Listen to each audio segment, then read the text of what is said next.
Hi ಎಲ್ರಿಗೂ ನಮಸ್ಕಾರ.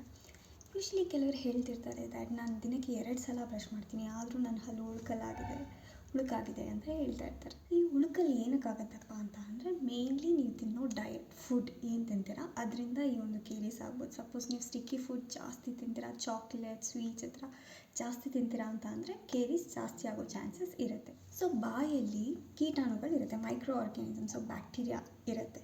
So ನಾವು ಏನು ತಿಂತೀವಿ ಊಟ, ನಾವು ನೀಟಾಗಿ ಬ್ರಷ್ ಮಾಡ್ಕೊಂಡಿಲ್ಲ ಅಂತ ಅಂದರೆ ಆ ಫುಡ್ನ ಈ ಬ್ಯಾಕ್ಟೀರಿಯಾ ಕನ್ಸ್ಯೂಮ್ ಮಾಡಿ ನ್ಯೂಟ್ರಿಷನ್ ಆಗಿ ಯೂಸ್ ಮಾಡ್ಕೊಳ್ಳುತ್ತೆ. ಫಸ್ಟ್ 40 ಮಿನಿಟ್ಸ್ ಏನಿರುತ್ತೆ, ನಾವು ಯಾವುದಾದ್ರೂ ಊಟ ತಿಂದು ಫಸ್ಟ್ 40 ಮಿನಿಟ್ಸ್ ಏನಿರುತ್ತೆ, it's very important, it's very crucial ಅಂತ ಹೇಳ್ತೀನಿ. ಬಿಕಾಸ್ ದಟ್ಸ್ ವೆನ್ ನಮ್ಮ ಸಲೈವಾ pH ಎಲ್ಲ ಚೇಂಜ್ ಆಗ್ತಾ ಇರುತ್ತೆ ಆ್ಯಂಡ್ ಬ್ಯಾಕ್ಟೀರಿಯಾ ಡಿರೈವ್ಸ್ ನ್ಯೂಟ್ರಿಷನ್ ಆ ಟೈಮ್ನಲ್ಲೇ.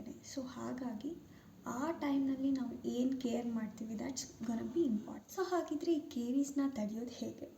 ಯೂಶ್ವಲಿ ಚಿಕ್ಕ ಮಕ್ಕಳಲ್ಲಿ ಇನ್ನೂ ಸ್ಟಾರ್ಟ್ ಆಗಿರಲ್ಲ ಅಂತ ಅನ್ನೋವಾಗ ಫ್ಲೂರೈಡ್ ಟ್ರೀಟ್ಮೆಂಟ್ ಅಂತ ಒಂದು ಬರುತ್ತೆ.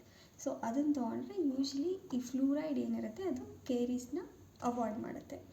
And suppose already caries start ಆಗಿಬಿಟ್ಟಿದೆ ಅಂತ ಅಂದರೆ ಬೇಸ್ಡ್ ಆನ್ ಇಟ್ಸ್ ಪ್ರೋಗ್ರೆಷನ್ ಅದರ ಟ್ರೀಟ್ಮೆಂಟ್ ಏನು ಅಂತ ನಾವು ಡಿಸೈಡ್ ಮಾಡಬೇಕಾಗುತ್ತೆ. Otherwise you have to brush twice daily, ಬೆಳಿಗ್ಗೆ ಒಂದ್ಸಲ ರಾತ್ರಿ ಒಂದ್ಸಲ ನೀವು ಬ್ರಷ್ ಮಾಡಬೇಕಾಗುತ್ತೆ. And one more thing is that ಒಂದು glass of water every time ನೀವೇನಾದರೂ ಒಂದು ಫುಡ್ ತಿಂದವಾಗ ಒಂದು ಗ್ಲಾಸಲ್ಲಿ ವಾಟರ್ ತೊಗೊಂಡು ನೀಟಾಗಿ ಸ್ಕ್ವಿಷ್ ಮಾಡೋದ್ರಿಂದ it reduces lot of caries.